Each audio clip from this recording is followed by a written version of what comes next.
Hello everybody and welcome to our first ever Friday forecast with Widget. This is my opportunity to talk to you guys about what I foresee happening in our industry and what has happened in our industry. And if you follow me at all, you know that I say in California the laws change every time the wind blows. So what I'm trying to do is do a forecast of Friday, like a weather forecast of, hey, which way is the wind blowing? Just a new added feature to our website. So thank you so much for supporting and joining us. And we will in turn try to give you everything that you need to be successful in your industry, in your business, and with your investment property. With that being said, remember that everything that I tell you is not legal advice. I'm a lot of things. I'm not an attorney. This should be considered a business practice, something along those lines. This is not legal advice. Go talk to your attorney. So, why am I here today? The wind blew again. So this time the wind blew in the city of,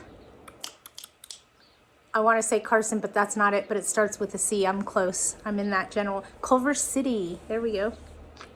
Sometimes it takes a while to come full circle.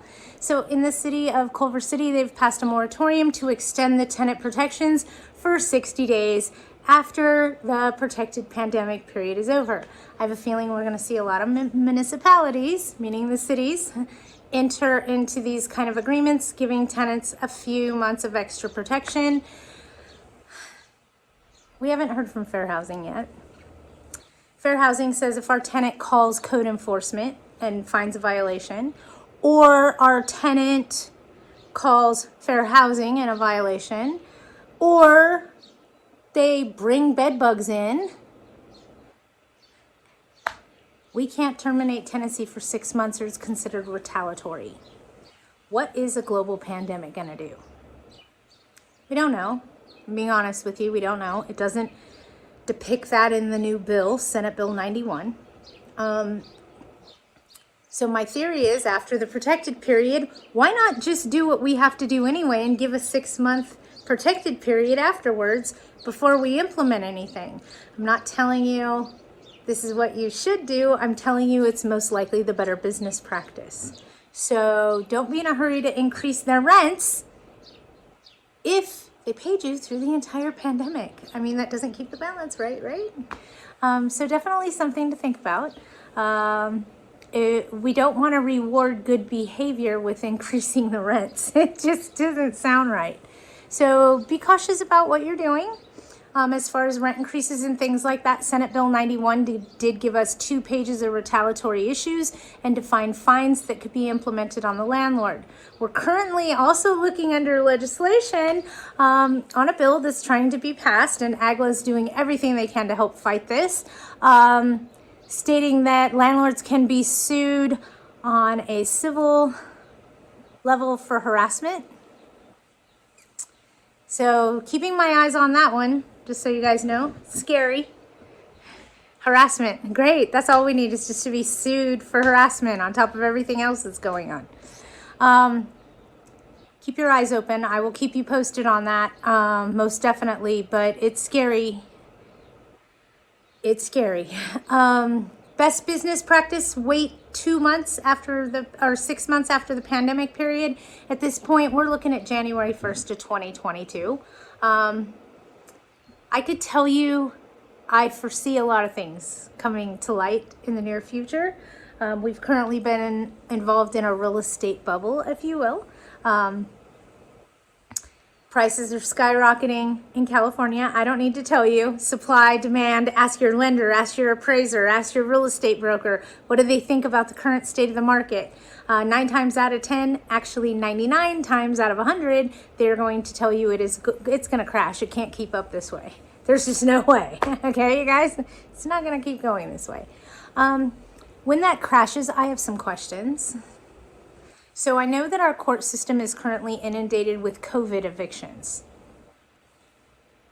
They may not be for money. They may be for material breaches of the lease. They may be for a nuisance. They may be for non-payment.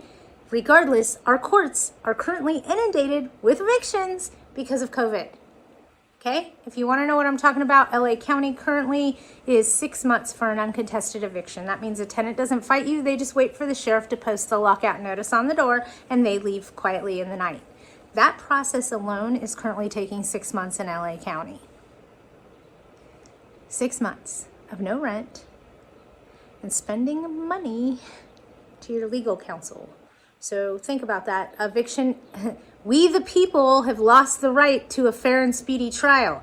It may be fair, but it's definitely not speedy. So keep that in mind. I know our brains have been wired for quite some time to just think, oh, we'll just get into the legal. We'll just evict them. We'll just evict them. Well, if it's taking 6 months to a year currently to do an eviction, what's gonna happen when the real estate market bursts and the foreclosures come in to the same courtroom? Yes, evictions and foreclosures get heard in the same courtroom. Eviction foreclosures, foreclosure evictions happen in the same courtroom. So if now we're going to be inundated with that, how long is the legal process going to take? Just something to think about, something that is definitely, I have a crystal ball, you guys, I really do, but it's broken. It doesn't work. What I'm trying to do is get you to think outside of the building, outside of the box, at what's potentially hanging over us so that we're bracing for impact and being prepared rather than being blindsided. Okay? That's all. Please join us every Friday for the weather forecast and what's on Widget's mind, and God knows which way the wind's gonna blow and what's gonna happen, but this is my way to keep you in the know on a weekly basis over things to be thinking about in the big picture. What are we forecasting happening to us, and where do we go from here? How do we pick up these pieces and continue forward? And for those of us that have been following me throughout the pandemic, yay, we've made it this far, we got this. Okay, hang in there, it can only get better. If you need me for anything, feel free to look me up, hunt me down, shoot me out a message. I'd be more than happy to take your questions and concerns. And I look forward to seeing you next Friday on our very next Widgets forecast. Bye, you guys. Have a great weekend. And stay out of the sun. It's hot out there.